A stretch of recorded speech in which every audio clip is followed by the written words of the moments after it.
This is Colette. Welcome back to my channel. I think I am recording. So I am here to share with you guys my thoughts on, so I'm gonna call this straight out of the box first impression. I have been absolutely loving the Kat Von D line, and believe me when I say, I think the only thing I had a little bit of an issue with was her foundation, but I'm going to give it another shot and see how it goes. But I like everything else that I've purchased from her line. And so without further ado, I have here I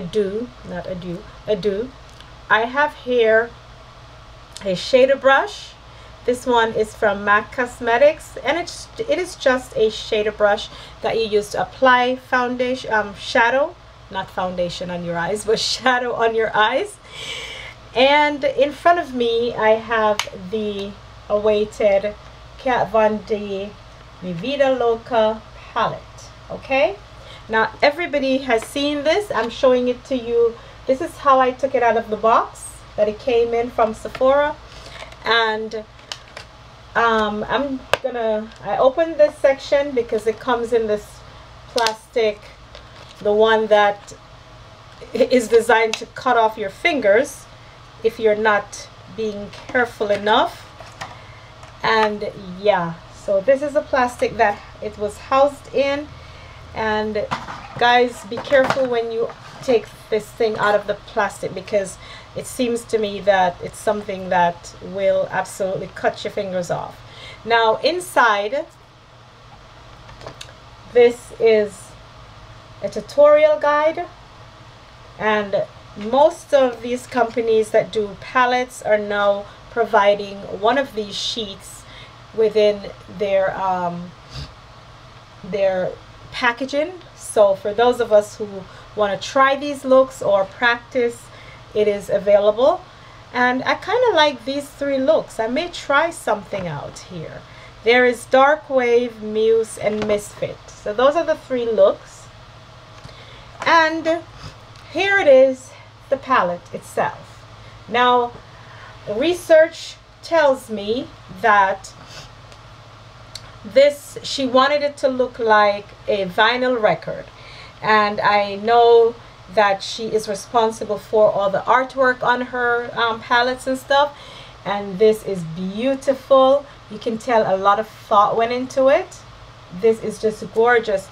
And if you turn on the back here where you see the colors, this is what you would find inside between the colors. You can see lines, and those lines would be the record, would be the lines that would be on that vinyl record, that LP or that 45. If you grew up in that era, when I grew up, I used to save my money to buy 45s when a new record came out, and yeah, had much fun.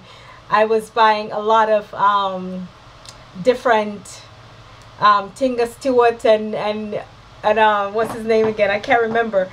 But there's also Angela Buffill. I remember when one of her albums came out, it was not an album, it was a record. And I remember saving my money and going to the record store and purchasing that vinyl record. So this, I really wanted to have this because it is reminiscent of an actual record that you would put on a record player.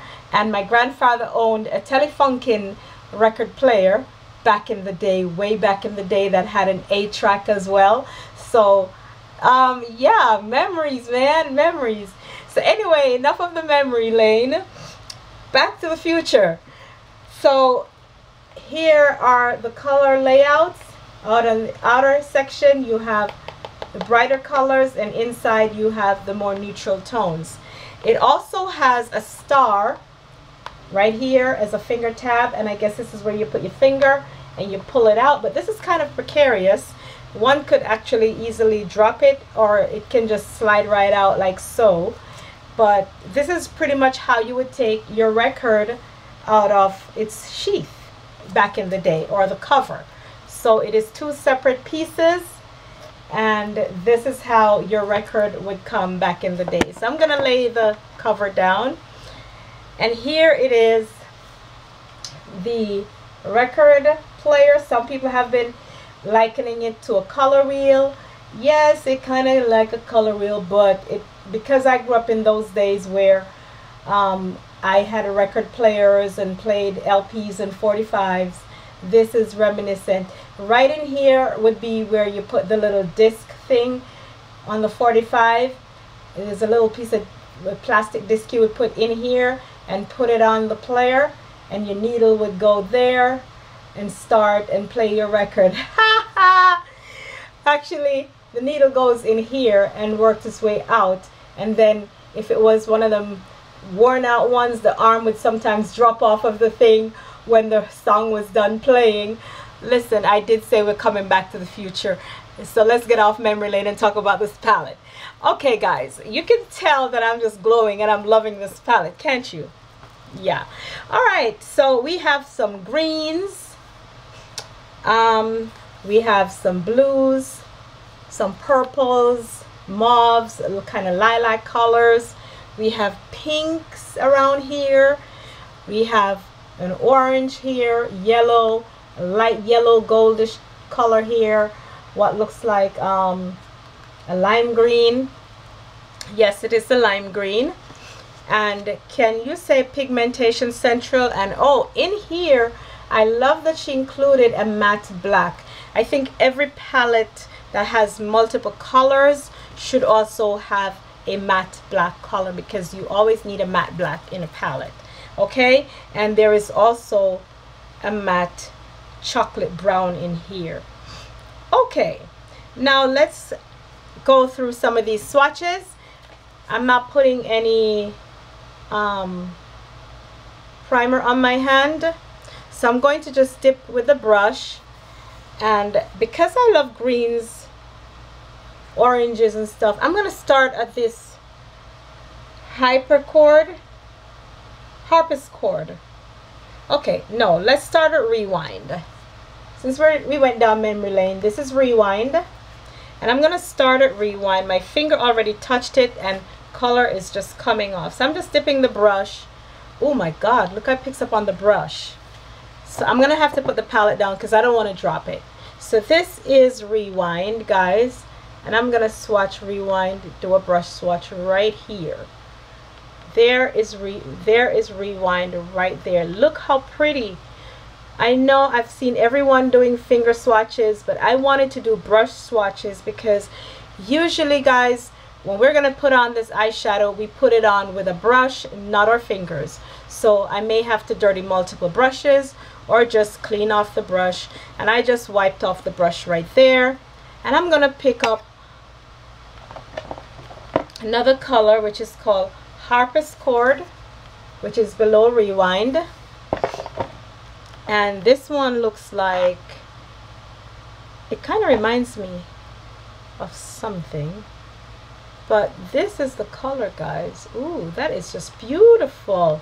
So if you're afraid of colors because you work in corporate America and you have a day job that you can't really wear bright colors, there are quite a few colors in here, guys, that you can actually use as a daytime color, and these two are two that are in that range that qualify. Now I'm going to take up, what is this, Analog? Analog is the matte burnt orange shade. This is Analog. What more do you want? See that? That is Analog, you guys. And I'm going to go in now for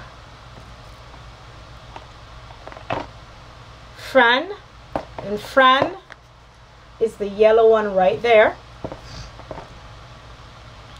And Fran has like a satin finish to it. It kind of looks matte. In the pan it looks a little bit satin, but swatches on my hand as if it's a matte.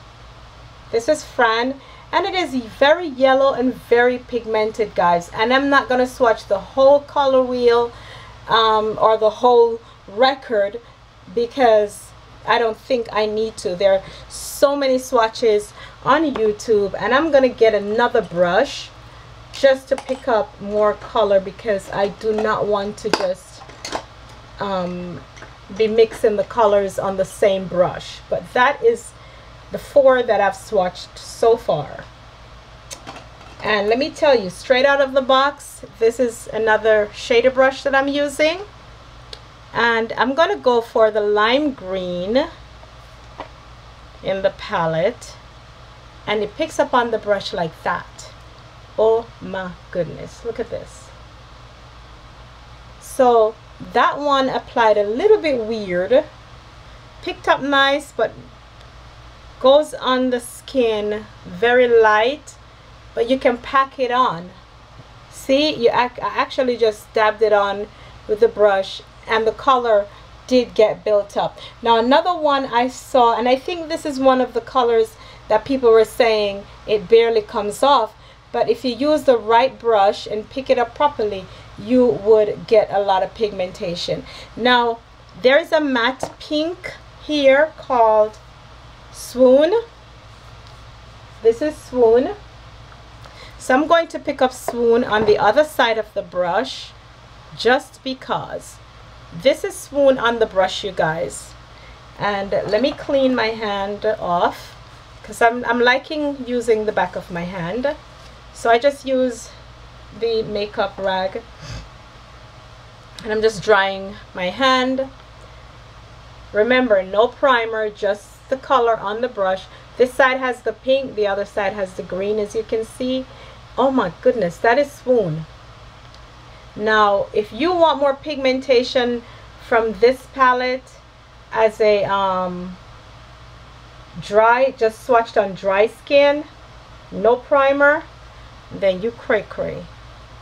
Yeah, I don't know, but I think this is a lovely pink that you can actually wear to work. There's another color here I'd like to touch on, which is Love.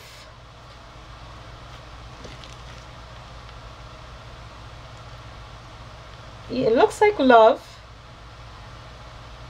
Louve, something like that, but it is the lighter shade between Swoon and the purple one, and the purple one is called Anthem.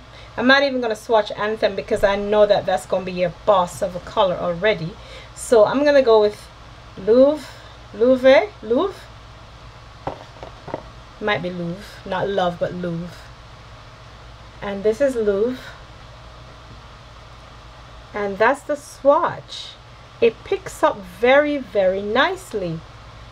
And again, if you work in corporate America, I do not see why you can't wear this pink shade.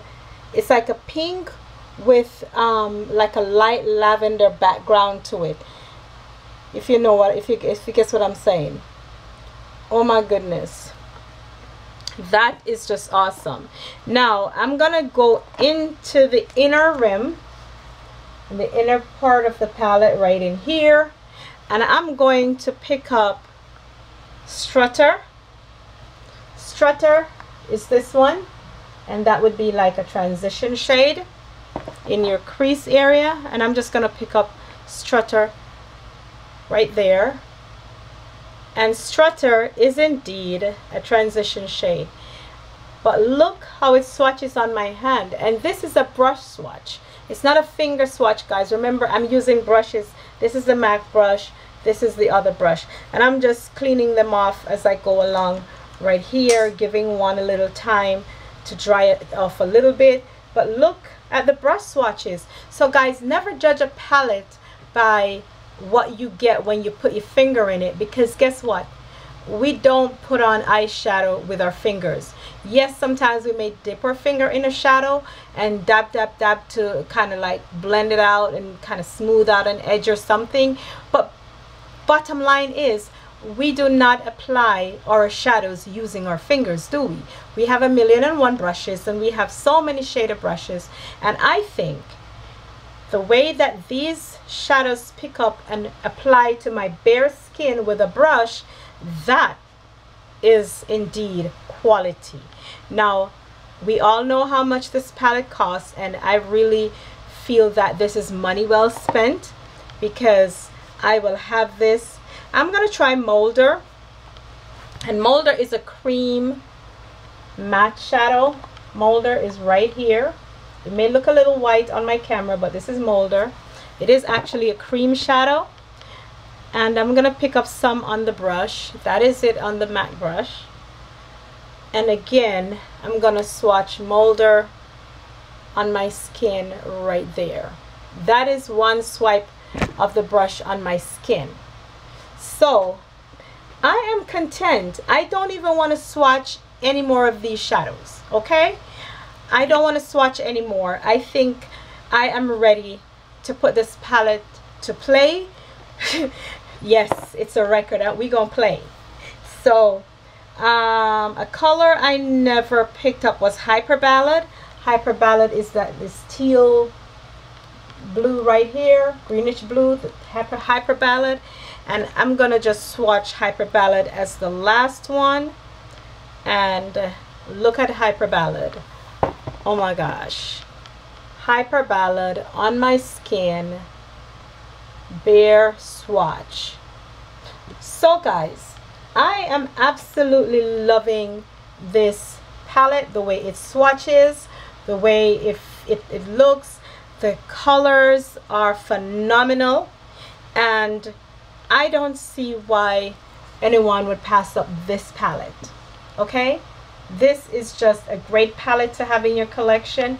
Some people are not content that the palette looks the way it looks and that it reminds them of a color wheel, but for all intent and purposes, if you are trying to replicate a record like a 45, an LP is the bigger one, the 45 was the smaller one, and if you're trying to replicate that for nostalgia's sake, then your shadows would look like this. So I think personally that Kat Von D put a lot of thought, a lot of work into creating this palette for 2015 holidays, and I am happy to have it in my collection.